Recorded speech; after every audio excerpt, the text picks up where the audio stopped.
Hola, mis queridos niños. ¿Cómo están? Espero que se encuentren muy bien en sus hogares junto a su familia. Por acá estamos haciendo cuarentena y trabajando algunos días en el colegio también. Les quiero dar las gracias por todas las actividades que me mandaron. Estaban muy bien. Quiero motivarlos a que sigan viendo los videos que les preparamos con los profesores, porque siempre es importante aprender. Aunque estén en la casa, también pueden aprender. Así se distraen, aprenden, observan videos. ¿Ya? Siempre tienen que estar aprendiendo. Aunque estén en la casa, siempre es bueno estar aprendiendo y sobre todo sobre la naturaleza, sobre nuestro cuerpo, que es de lo que vamos a conversar hoy día. Así que muchas felicitaciones a todos aquellos que enviaron sus trabajos a mi correo. Y para aquellos que no los han enviado, los insto a que los envíen igual. No importa que esté atrasado. Yo los recibo igual y los reviso igual. Así que no hay ningún problema. Y que quiero también que se sientan tranquilos, que todos sus trabajos son recibidos, todos sus trabajos son revisados y todo está muy bien. Han trabajado muy bien hacia distancia y espero que lo sigan haciendo. Bueno, vamos a comenzar con la retroalimentación de la clase anterior, de la clase 1. En esta primera actividad, lo que tenía que hacer era un experimento con agua y la única finalidad que tenía esta actividad es que ustedes se dieran cuenta cómo se formaban las olas, qué características tenían y la importancia que tienen las olas para la vida en el océano. En la primera pregunta, más o menos lo que deberían haber contestado es que esta corriente de Humboldt, es de agua fría, profunda, y que al ser, ¿no es cierto?, con estas características, hace que a la superficie se vaya una gran cantidad de plancton. ¿Ya? Plancton son algas microscópicas, vegetales microscópicas. Si no existiera esta corriente, este plancton, que son estas algas microscópicas, serían al fondo del océano.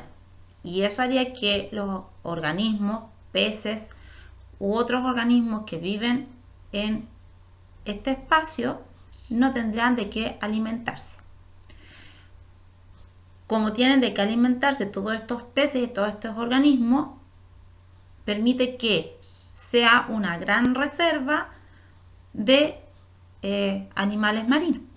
¿Ya? Por lo tanto, para nuestro país es muy importante porque tenemos muchas reservas pesqueras y es un recurso económico para Chile. La pregunta 2 era abierta y la idea era ver cuánto ustedes habían comprendido de la lectura sobre el fenómeno del niño. Basado en que tenían una buena comprensión, tenían que formularse preguntas. Ahora, una pregunta que yo coloqué que podrían ustedes haberse formulado era que ¿por qué llueve tanto cuando este fenómeno azota un país? Era una de esas preguntas. Estas son las actividades que ustedes tenían que hacer en su clase 1. Espero que les haya quedado más claro, que se parezca a lo que ustedes contestaron. Y vamos a comenzar con nuestra clase de hoy día. Les recuerdo que la unidad que estamos trabajando es la unidad 1 todavía, que es el agua y los océanos. Nuestro tema es la hidrósfera. Para hoy día vamos a hacer un poco de recordatorio de las primeras clases que tuvimos sobre la hidrósfera, el porcentaje de agua, las características que tiene nuestro planeta en cuanto a la cantidad de agua, a cómo, qué características nos aporta, ¿no es cierto?, tener esta distribución de agua en nuestro planeta. Los objetivos para la clase es que ustedes puedan identificar las características generales de la hidrósfera, comprender la importancia del ciclo de agua, vamos a trabajar con el ciclo de agua, y que puedan reconocer diferencias entre las características de los océanos y de los lagos. Bueno, haciendo un poco de recordatorio de cursos anteriores, la Tierra, si ustedes se acuerdan, se organizaba en capas. La geósfera, que era la capa de la Tierra, ¿cierto? La hidrósfera, ¿qué es lo que era? Bien, la capa de agua. La atmósfera, bien, ¿están pensando? Sí, la capa de aire. Y la biosfera, que es todos los organismos vivos que existen en nuestro planeta. Estas 4 capas siempre están relacionadas entre sí porque de ellas podemos obtener todos los recursos naturales. Recursos que pueden ser renovables o no renovables. Nosotros trabajamos en la hidrósfera. Entonces vamos a repasar todo lo que tenga que ver con la hidrósfera en este momento. Decíamos que es la capa, ¿no es cierto?, de agua que cubre a todo nuestro planeta. ¿Cuánto es el agua, ¿no es cierto?, que tenemos de nuestro planeta? El 70% aproximadamente es agua en nuestro planeta. Y el 1% aproximadamente es el agua que podemos utilizar los seres humanos y también los otros organismos.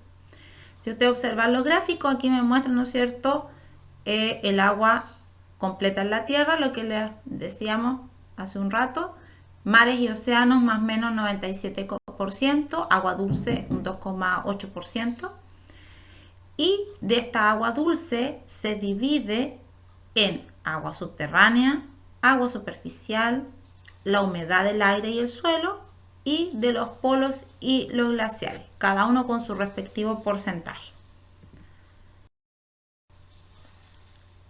Acá en estos gráficos, si ustedes observan, vamos viendo en el primer gráfico, el azul dice que los océanos son más o menos el 97% de todo lo que hay en la Tierra y agua dulce un 3%.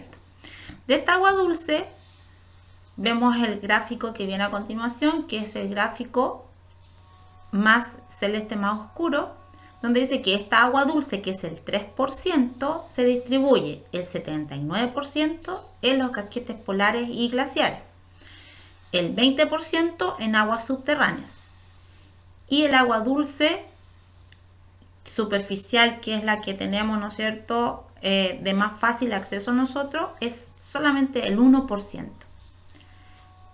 Y el último gráfico corresponde justamente a esta agua superficial que nosotros podemos obtener fácilmente. De este 1%, el 52% son lagos, el 1% ríos, el agua que tienen los seres vivos en su organismo el 1%, vapor de agua que está en la atmósfera 8% y la humedad de los suelos el 38%. Este es un desglose entonces la distribución del agua, cómo está organizada, sobre todo el agua dulce, que es la que nosotros ocupamos y por eso tenemos que cuidarla mucho. Acá me muestra la superficie, ¿no es cierto?, de los océanos en el planeta.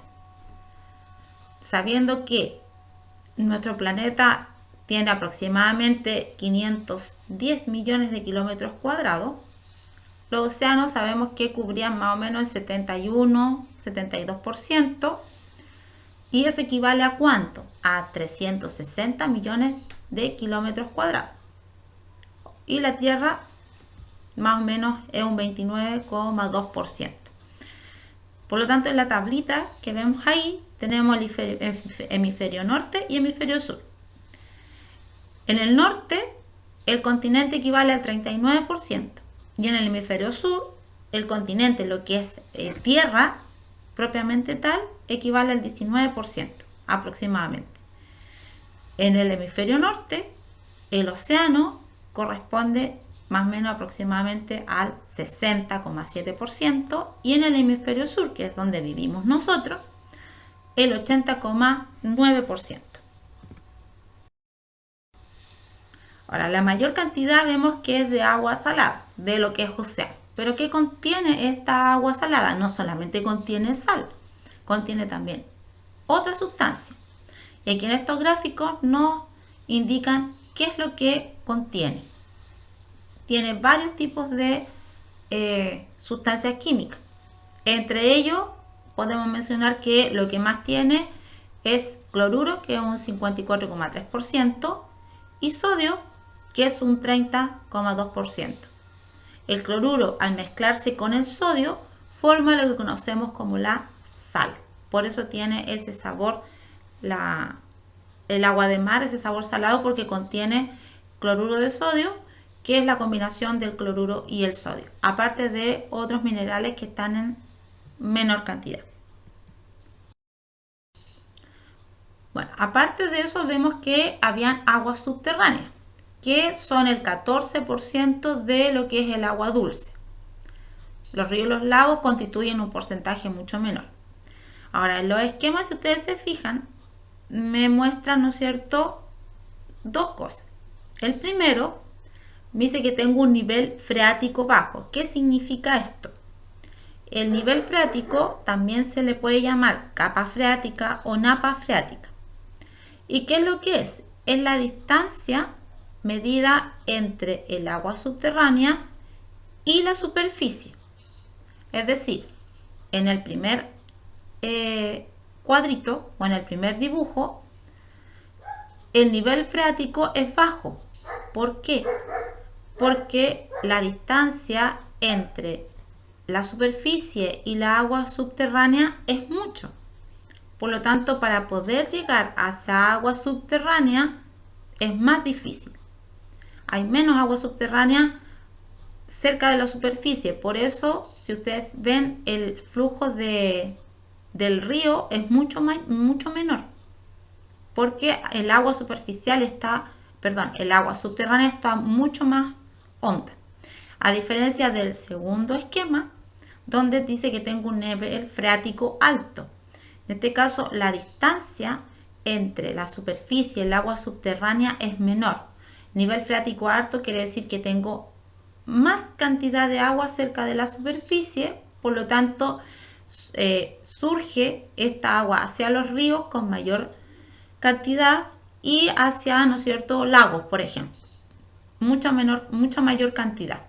Esa es la agua subterránea y también en lo que nos ayuda, que es alimentar también a ríos y lagos, desde, ¿no es cierto?, la parte más abajo, digamos, de la superficie. Vamos a ver ahora las características de los océanos y los lagos. Primera característica, la profundidad. Entre océano y lago podemos advertir que hay grandes diferencias. ¿Qué pasa en los océanos? Imagínense ustedes el océano. Es grande, ¿cierto? Grandes masas de agua y muy profundas. A estas áreas, ¿no es cierto?, profundas que tiene el océano se les llaman fosas y pueden superar los 8.000 metros.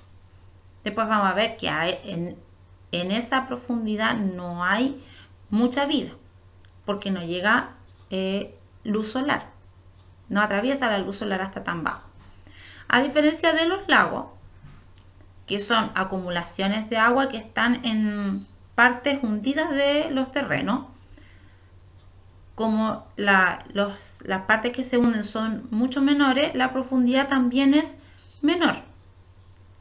Excepto, ¿no es cierto?, algunas excepciones, como por ejemplo la foto que les coloco acá del lago Baikal, que está ubicado en Rusia. Y este lago tiene aproximadamente 1.500 metros de profundidad.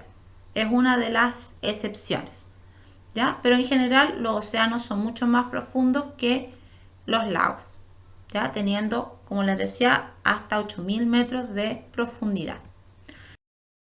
Otra característica que es muy, pero muy importante es la luminosidad. Los océanos vimos que eran muy profundos. Por lo tanto, la luz solar llega hasta ciertos metros. En este caso, la luminosidad va disminuyendo a medida que se va descendiendo, ¿no es cierto?, en metros. Pasados los 200 metros, ya no llega luz solar al océano. No alcanza la luz solar a bajar tanto, ¿ya? ¿Dónde es donde tengo más luminosidad? Hasta los 2 metros. Y ahí que tengo gran florecimiento de algas, ¿ya? Tengo más organismos, tengo muchos seres vivos que habitan hasta donde existe luz solar. Después vamos a ver por qué hay tantos organismos ahí, pero yo creo que ustedes ya se dieron cuenta por qué tiene que haber tantos organismos en esa parte del océano. Ahora, los lagos, como vimos recién, son mucho más superficiales, no son tan hondos. Por lo tanto, la cantidad de luminosidad llega más o menos en forma pareja.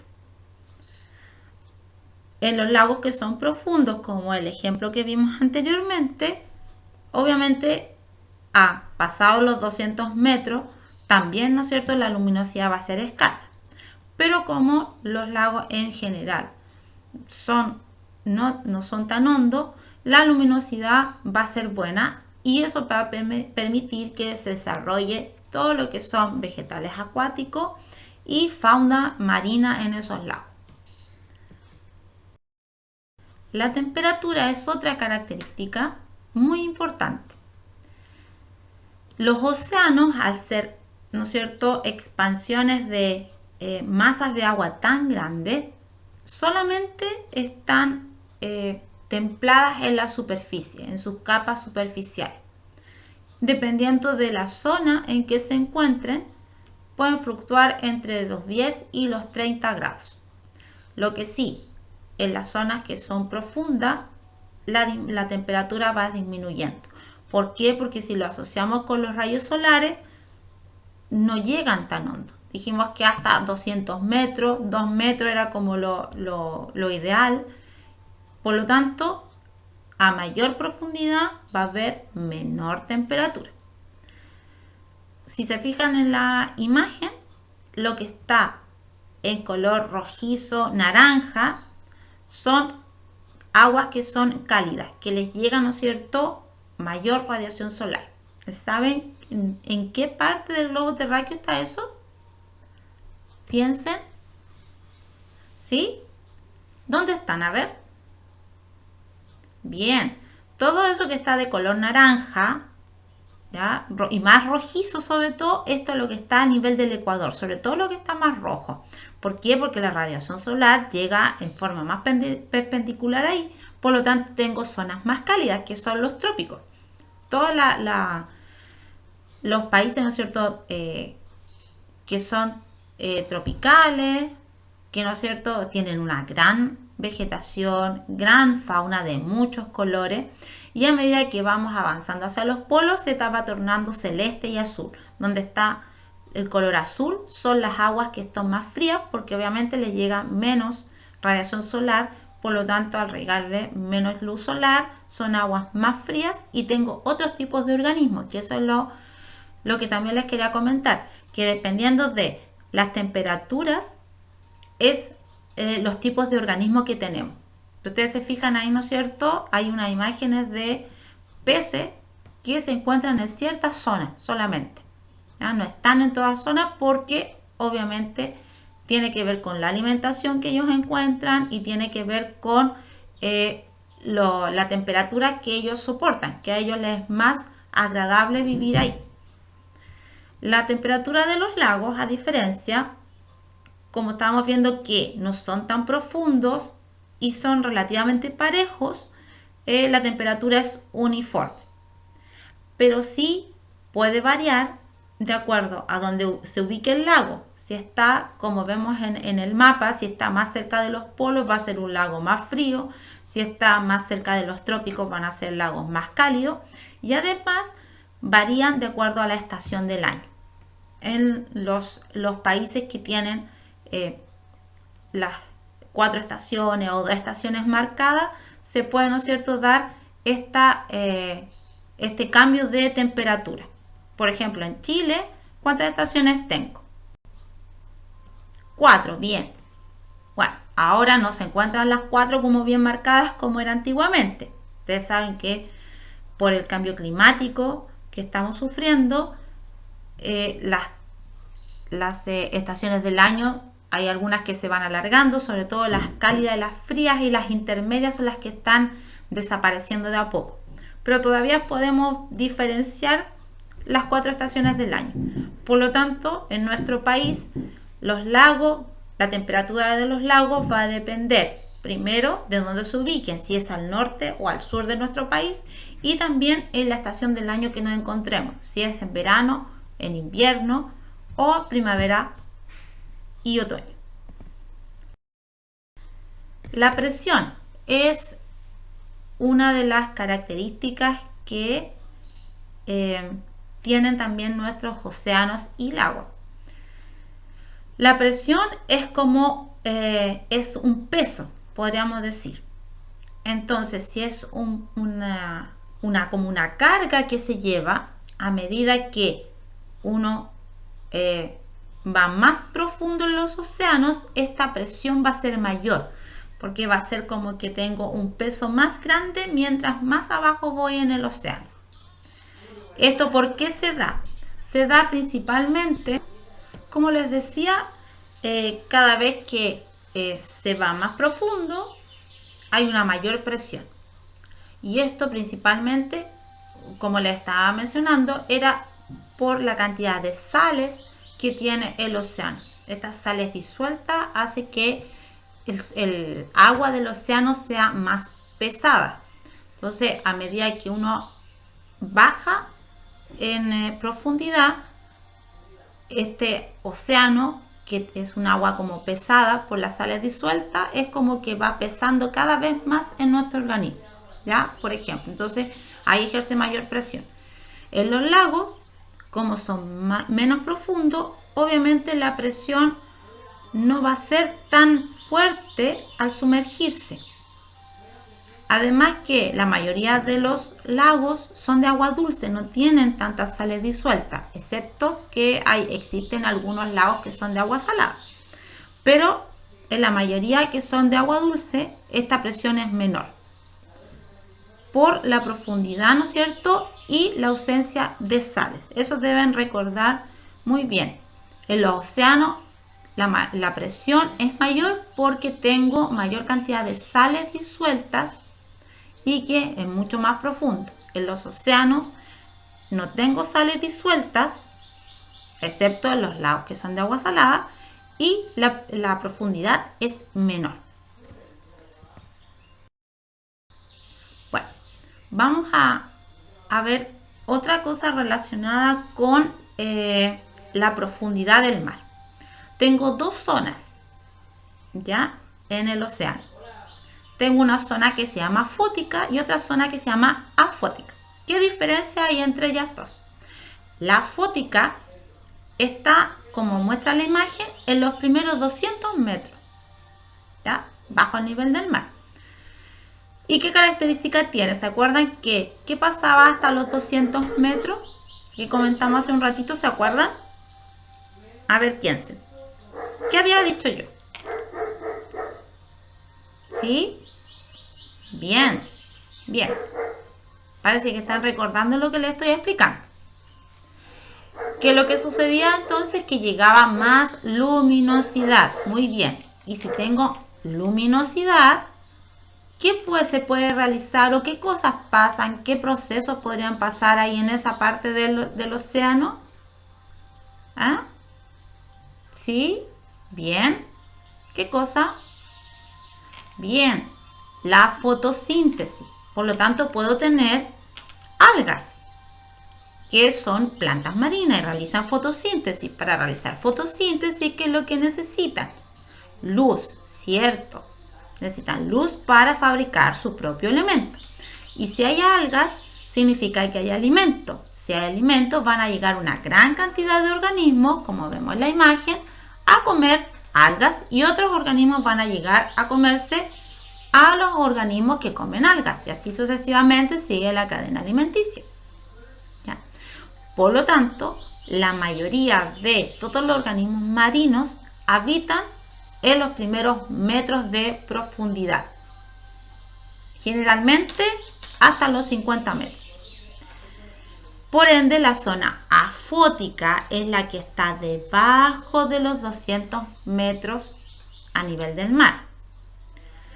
No recibe casi nada de luz solar. Por lo tanto, si no hay luz solar, ¿qué es lo que no va a haber ahí? Bien, no va a haber fotosíntesis. Y si no hay fotosíntesis, no tengo algas marinas. ¿Y qué significa que no hay algas marinas? Que organismos que se alimentan de ellas no van a estar ahí. Pero sí van a haber otro tipo de organismos que se alimentan de otra forma. Hay microorganismos, hay organismos ahí marinos, pero en menor cantidad. ¿Qué organismos podemos encontrar ahí? Pulpos y calamares. ¿Ya? Podrían haber. Y además, ¿por qué también no hay tantos organismos? Porque acuérdense que a mayor profundidad tengo mayor presión y además la temperatura disminuye. O sea, estamos tomando todas las características que vimos de los océanos recién para poder diferenciar estas dos zonas donde voy a tener organismos, una mayor cantidad de organismos marinos, algas y aquellas que no la tienen.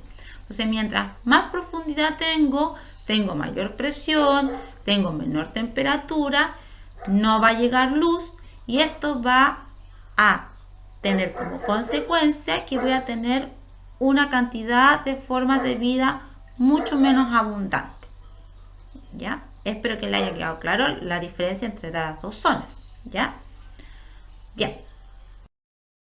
Vamos a ir a un tema importantísimo que es el ciclo del agua. Sabemos que el agua, lo hemos visto ya, que es importantísima, que hay que cuidarla, porque gracias a ella, ¿no es cierto?, estamos nosotros vivos y también todos los organismos en el planeta. Es decir, nuestro planeta tal como lo conocemos es gracias a este elemento vital, el agua. Entonces vamos a explicar cómo funciona el ciclo del agua. Primero, se produce algo que se llama evaporación. Gracias a la luz solar, el agua se va a evaporar, ya sea de los océanos y mares o de los ríos y lagos. Cuando el agua se evapora, sube y se enfría. Al enfriarse produce un proceso que se llama condensación, donde el agua que está en estado gaseoso pasa a estado líquido. Cuando eso sucede, se forman las nubes. ¿Ya? Las nubes. Y puede que ocurra precipitación, que puede ser en forma de lluvia o puede ser en forma de granizo o nieve. Al precipitar, el agua vuelve a la tierra a alimentar lagos, ríos, y cuando es mucho la cantidad de agua que cayó, se infiltra esta agua hacia lo que conocemos como aguas subterráneas, que las vimos hace un ratito atrás, que eran las aguas que estaban bajo la tierra. Entonces, el agua escurre por ríos, lagos, hacia el mar, ¿ya? A través de los ríos va bajando, ¿no es cierto?, como indican las flechas rojitas que ustedes observan ahí, que van, ¿no es cierto?, bajando y llegan al mar, o llegan a los ríos, o llegan a los lagos. Y después vuelve el proceso otra vez a repetirse con la evaporación. Y ese es el ciclo, ¿no es cierto?, del agua. Es un ciclo porque se está repitiendo constantemente a través de toda, ¿no es cierto?, la vida de nosotros y la vida de los organismos, de las plantas, etc. Y por eso es tan importante. Ahora, también otra forma en que llega vapor de agua a la atmósfera a través de la transpiración de las plantas.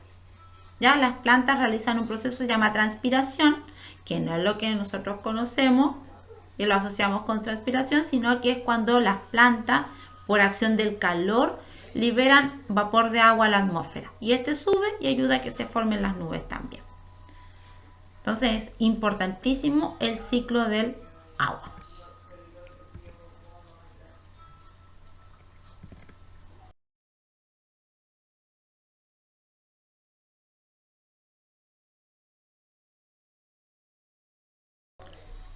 Como vimos que el agua es muy importante recién, veamos qué es lo que hace, ¿no es cierto?, el ser humano. Consumimos mucha agua, agua dulce. ¿Y cómo la obtenemos? Por ejemplo, mediante aljibes. ¿Qué es lo que es esto? Es un recurso arquitectónico para almacenar agua. En este caso, en la primera imagen, tengo una casa y tengo esta construcción que es como una fosa. Y ahí toman el agua de la lluvia. Almacenan agua, ¿no es cierto?, de la lluvia. También se podría almacenar agua potable, ¿ya?, de alguna tubería o algo así. En la segunda imagen son pozos que toman el agua subterránea, es decir, son las típicas norias que nosotros conocemos, que a lo mejor ustedes conocen, que son estos grandes, ¿no es cierto?, orificios, podríamos decir, que se realizan en la tierra a gran profundidad y que de ahí sale agua después, ¿ya? Es porque estamos viendo en una napa freática o llegamos a esta agua subterránea. Y por último, y el más común, es a través de los embalses, que cierran, ¿no es cierto?, se hacen estas represas y acumulan, ¿no es cierto?, el agua que viene de los ríos. Esas son las formas en que podemos obtener esta agua dulce.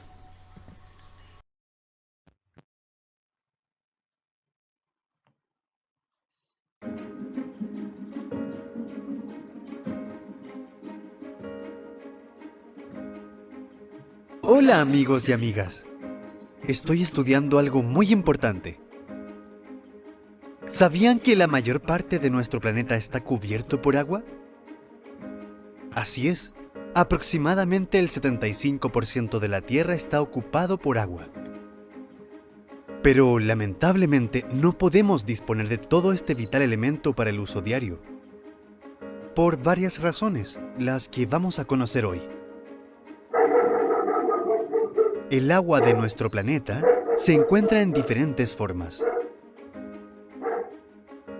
Lagos o lagunas, principalmente depósitos de agua en una depresión de terreno.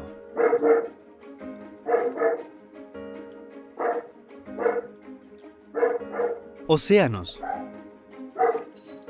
masas de agua salada que cubren casi 3/4 de nuestro planeta.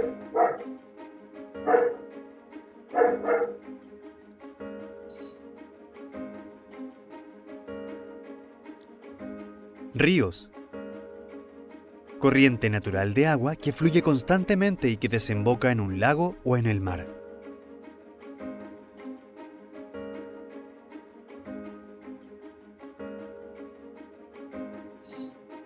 Nieves y glaciares.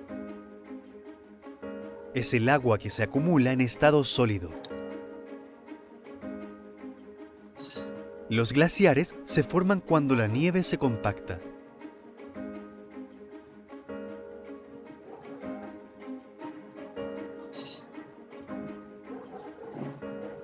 Nubes o vapor de agua. Las nubes están conformadas por pequeñísimas gotas de agua y el vapor de agua que se encuentra presente en la atmósfera de forma gaseosa. También, el agua puede encontrarse bajo la superficie de la Tierra en formas de aguas subterráneas. Al ver todas estas imágenes del agua en nuestro planeta, muchas personas deben pensar que el agua para uso diario nos sobra. Pero no, No es así. Les explico. Imaginemos que toda el agua del planeta está contenida en 100 botellas, 100 litros de agua. De esas 100 botellas, 97,5 serían de agua salada.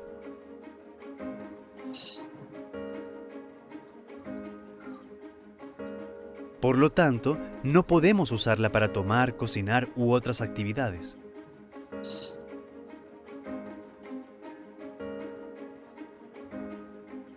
Nos quedarían entonces 2,5 botellas de agua dulce.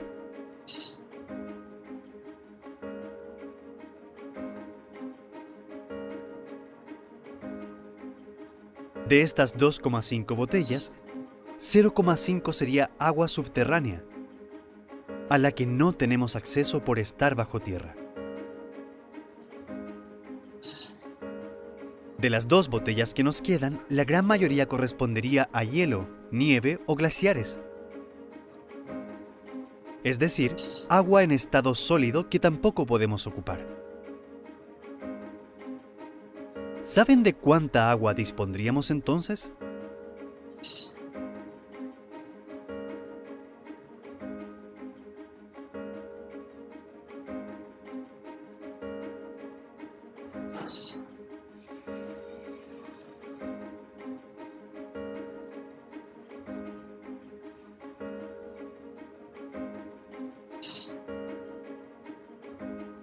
El equivalente a estas 4 tapitas de botella.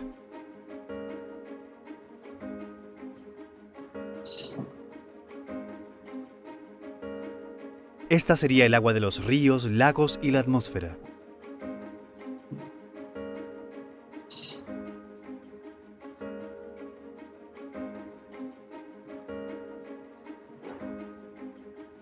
Veamos esto en los siguientes gráficos.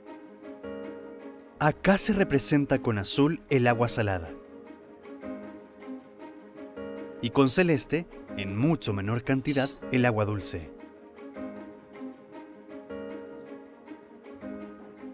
Aquí se representa el agua dulce del planeta. Lo rojo corresponde a hielos o agua en estado sólido.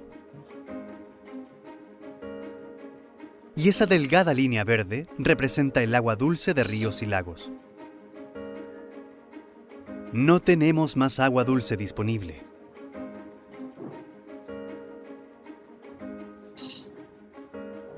Ahora que conocen más sobre el agua y su distribución en la Tierra, no olviden que es un recurso indispensable para la vida y por eso debemos cuidarla, usándola adecuadamente, sin desperdiciarla y sin contaminar las diversas formas en las que se presenta.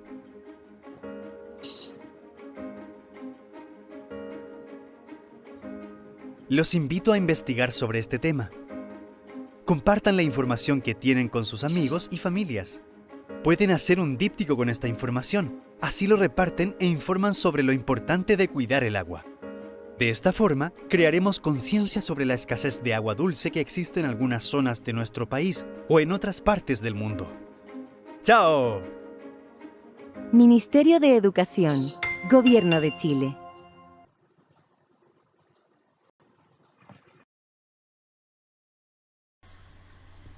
Como el agua, ¿no es cierto?, es escasa, es una poca cantidad, ¿no es cierto?, en porcentaje, 4,5% del agua, ¿no es cierto?, del planeta.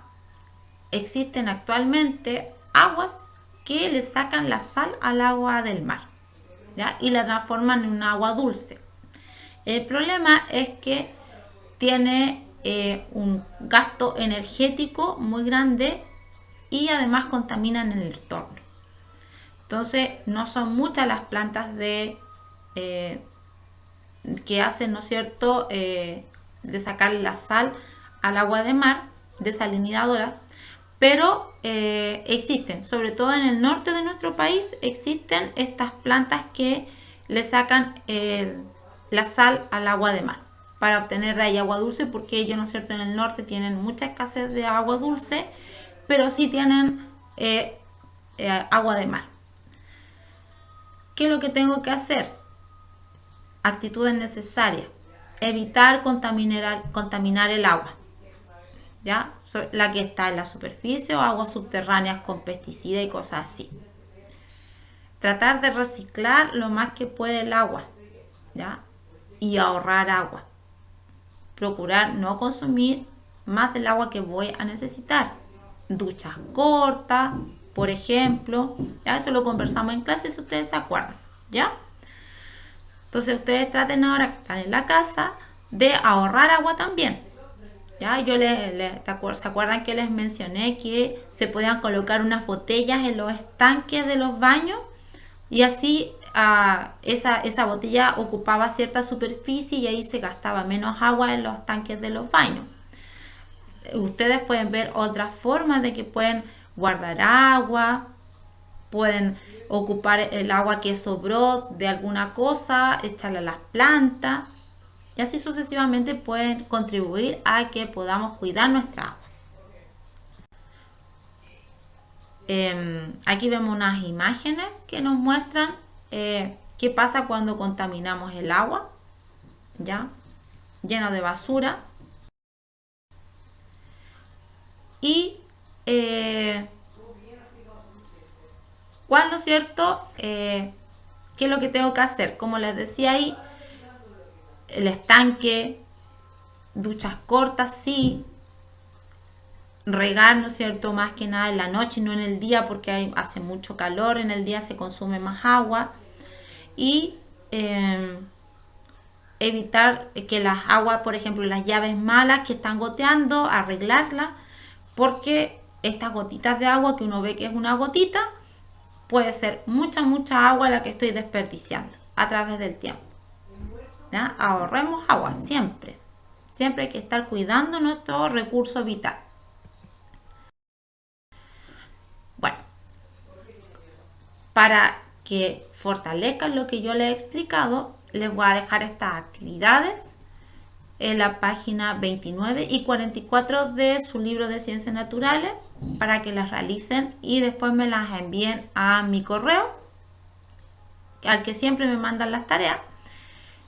Y además, si quieren repasar o volver a ver algunas cosas, pueden, ¿no es cierto?, revisar su libro de Ciencias Naturales. Aquí les dejo las páginas en las cuales podemos encontrar los mismos contenidos que les acabo de explicar. Además, les dejo aquí unos links de videos que nos explican estos conceptos y así ustedes a lo mejor los pueden entender más y se pueden entretener. Son videos bastante entretenidos y muy fáciles de entender. Bueno, con esto vamos a terminar nuestra clase. Espero que les haya gustado, espero que hayan aprendido, que tomen conciencia de lo importante que es cuidar el agua, de lo importante que es nuestro océano, de no ensuciarlo, de no tirar basura en él, porque, como vimos, viven muchos animalitos en las primeras partes del mar, en la superficie, y necesitamos cuidar toda nuestra fauna y flora marina. Les deseo que estén muy bien, cuídense, lávense muy bien las manitos, estén junto a su familia y nos veremos en algún momento en el colegio y por mientras seguiremos trabajando así. Los quiero mucho y que se encuentren muy bien junto a su familia.